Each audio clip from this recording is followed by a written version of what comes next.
అంటే ఇంత ఎర్లీ స్టేజ్‌లో వచ్చేసేటప్పుడు మిగతా లైఫ్‌ని ఎలా లీడ్ చేసుకోగలుగుతారు? ఇప్పుడు 50 ఇయర్స్‌కో, 60 ఇయర్స్‌కో వచ్చిందనంటే ఏ ట్రీట్మెంట్ తీసుకునైనా ఒక 10 ఇయర్స్ దాన్ని ఎక్స్‌టెండ్ చేసుకోవచ్చు. అవును. అవును. బట్ ఈ 35, 40కే వస్తే మిగతా ఇంకొక 30, 40 ఇయర్స్ ఎలా రన్ అవును. అవుతుందని? సో, దానికోసమే జాగ్రత్త ఉండాలి. So, first thing is understand what is the problem. First స్టార్టింగ్‌లోనే డయాగ్నోసిస్ అయితే you can understand what's happening in my body. ఏం జరుగుతుంది? ఎంత ప్రాబ్లమ్ ఉందో దాని ప్రకారం మేము ఏమేం చేంజెస్ చేయాలి. సో, అన్నీ if you understand you can take proper care. Like you said కదా! 10 ఇయర్స్, 20 ఇయర్స్, 30 ఇయర్స్ బానే ఉండాలి కదా! We should hmm. Be hmm. Active. Hmm. So, మీకు ఫస్ట్ మోకాల్లో నొప్పి ఉంటే ఆర్ వేరే జాయింట్స్‌లో నొప్పి ఉంటే తప్పకుండా go and check with your doctor.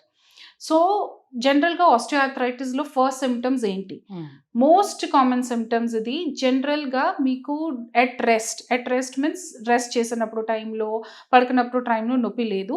But stairs climbing చేసినప్పుడు ఆర్ చాలా సేపు కూర్చి లేసినప్పుడు టైంలో కాళ్ళలో నొప్పి ఉంటే, ఎర్లీ మార్నింగ్ స్టిఫ్‌నెస్ ఉంటే that is the first sign of osteoarthritis.